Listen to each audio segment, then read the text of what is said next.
Hey friends, how you doing? Lost part 4. Okay, how many parts are there? Great question. At least two more, not quite sure. We'll see. Part 4, separate yourself.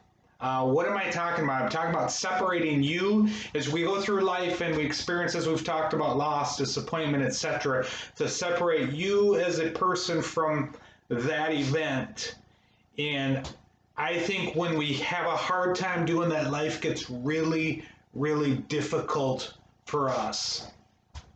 A number of years ago, I was in a whole different world and a different field. I was in ministry, and we as a family, we had moved over to Berlin, Germany to do missionary work, and we had some very audacious, large goals, and we had people come with us, and it was a very big process, and it was a grind. It was uh, difficult in every sense of the word, but we were working through it, and we'd been there about 2.5 years, and after 2.5 years, we made a decision that was really the healthiest for us as a family, and the decision was to come back. And at that point in time, I also got out of professional ministry, and so there are a lot of things that led into it. I'm not getting into it now, but we came back, and something happened to me.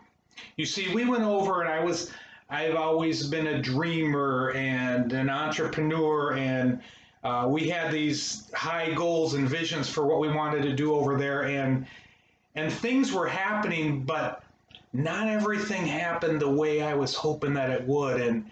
And even looking back now, it was by no means a failure, but at that point in time, something happened to me when we decided to come back, and it was almost like a demonic spiritual thing, and I felt like this big banner was over me as a failure.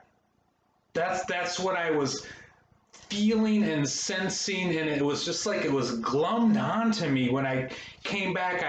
I felt like I had that banner over my head that I was a failure because I had failed, which in essence I didn't even really fail, but I owned it, and I walked in it, and it affected how I looked at myself, and so we came back. You don't make a lot of money when you're a missionary, and so we had a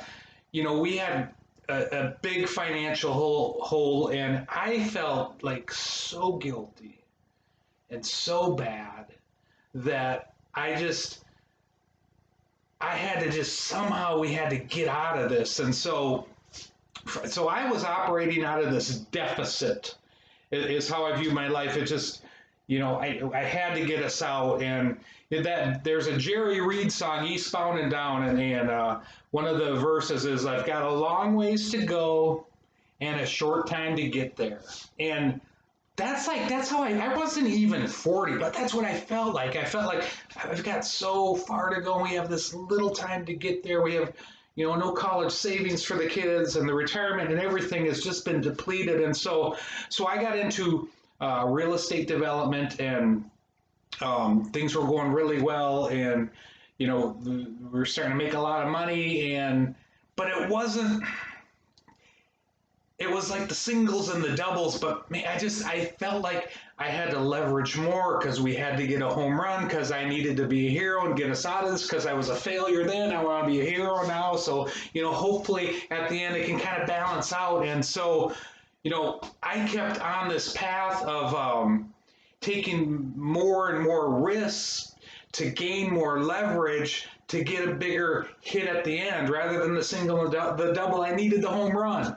And as I went along, you can imagine, as happens, it's like those inches we need just weren't quite there. And it didn't come together. In fact, it fell apart, um,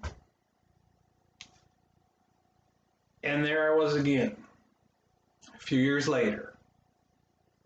The very thing I wanted to do, I wanted to be a hero, and I wanted to overcome, and I wanted to give back, and because I felt bad about myself, and the very thing I was trying to do, I was right back in that spot. Because what I had a hard time doing through this process is I couldn't separate myself from my result. And I was just like I was married to it. And now I look back and I see that I've dealt with through therapy and prayer and rethinking that banner wasn't there. And I let that go and I moved on. And you see, sometimes it's like we feel like, I felt like, God, you got to redeem this situation. Things, we were serving you and it didn't work. You got to redeem it. And I don't think God really cares that much about our finances or our situation. But when we talk about redemptive love, it brings value back. God could care less about redeeming, I believe, our situation, but I think what God was trying to do is he wanted to redeem me in the situation. And he wanted to help show me mercy in that situation. And so, my behavior, it was based out of just looking at the deficit and wanting to make up. And it's like an unhealthy view.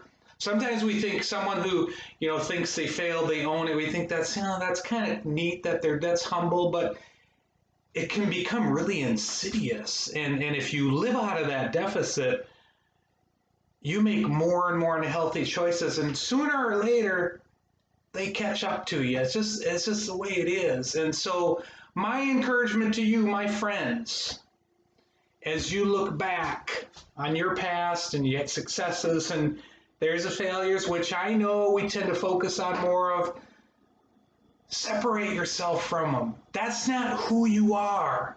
That's maybe things you've done. Maybe the things weren't your mistakes. Maybe they were. It doesn't matter. That's not who you are. You are someone who is worthy of redemption and mercy. Bless you. Next time.